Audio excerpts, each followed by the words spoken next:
My name is Kobe Bryant. I'm 17 years old, and I've been lucky enough to live not only in different parts of the United States, but Europe as well. My father played professional basketball. He played for the Philadelphia 76ers, the Houston Rockets, and the San Diego Clippers. He played professional basketball for 8 years, and after his eighth year, he decided that it would be best for him to move on and to take his talent elsewhere. So we packed our bags and moved to Italy, where he played professional basketball again for 8 years. At the time, I was only 6 years old, and I was pretty much clueless about the whole situation. But my parents basically told me, Kobe, you're going to an Italian school, we want you to learn a new language, and when you're young, you just basically do whatever your parents tell you to do with no questions asked. So I said, fine, I'm gonna learn this new language, which I did. I can speak Italian fluently. I met a lot of new faces, a lot of interesting people, and Italy became my home. My heart is there, and my heart will always be there. So it's very hard. My father told us that he's retiring from the game of basketball and that it was time for us to come back to America. I didn't want to come back, and my sisters didn't want to come back. But when it was time to start school, I thought that me and my sisters would be together, the same school, just like in Italy. But my sisters were older than I was. They were starting high school. So Sheree and Shay attended Lower Marion High School, and I was stuck at Bala Cynwyd Middle School. And it was very hard getting adjusted, simply because I had a lot of trouble understanding English and the slang. But one thing I had in common with some of my other students and classmates was basketball. And unfortunately, because of the lack of communication with my peers, I wasn't invited to parties or friendly gatherings on the weekend. So on Fridays and Saturdays, I would go to my rec room with my basketball and basically dribble myself to sleep.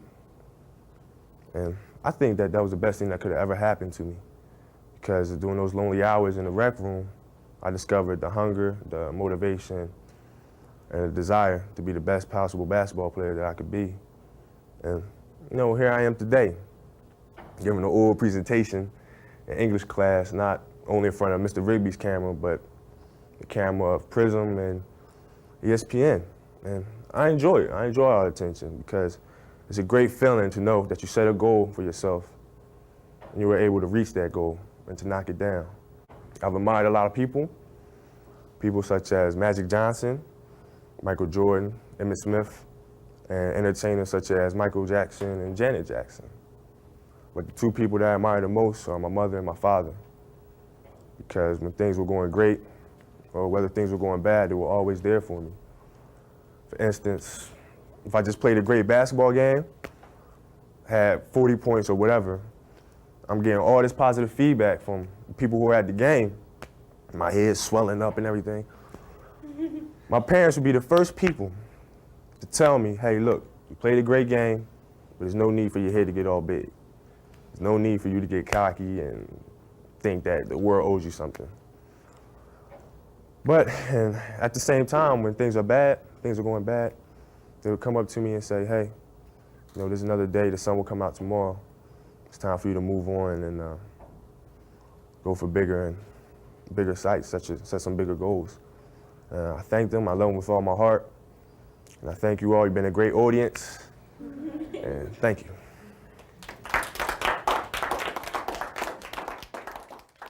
You really consider Italy home? That's where you grew up? That's where I grew up. That's where all my friends are, and that's where I basically learned the facts of life. So that's my home. What is the best thing about Italy? The best thing about Italy is everybody believes in family values. Family comes first.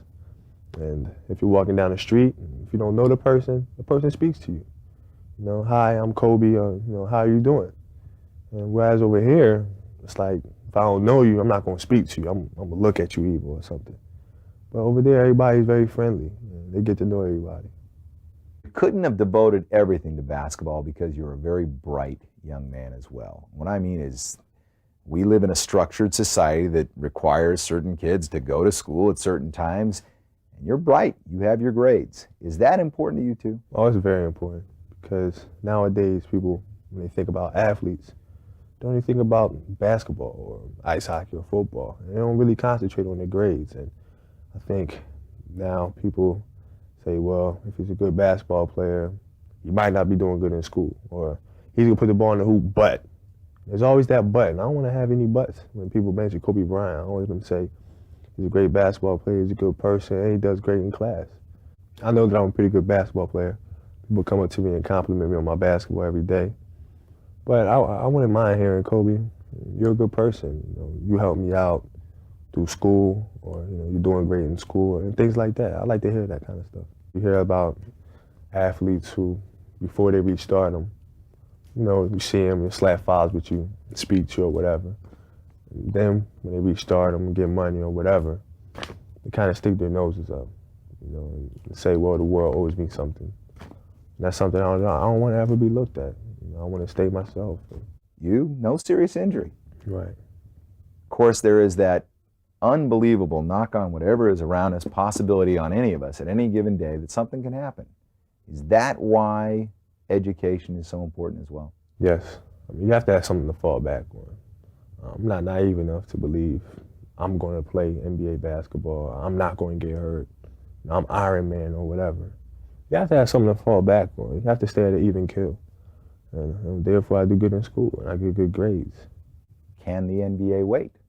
Yes, definitely can wait. Definitely can wait. I'm not just going to throw myself out there because I'm being pressured to, I'm being forced to. I'm going to take my time. I feel I'm ready, then I'm going. But it's going to be my choice and only my choice. Which brings to the other question. If you decide to go college, it's got to be LaSalle, right? It has to be. Or am I wrong? Oh, I hear that every day. Everybody comes up to me and says, well, you have to go to LaSalle because your father's there.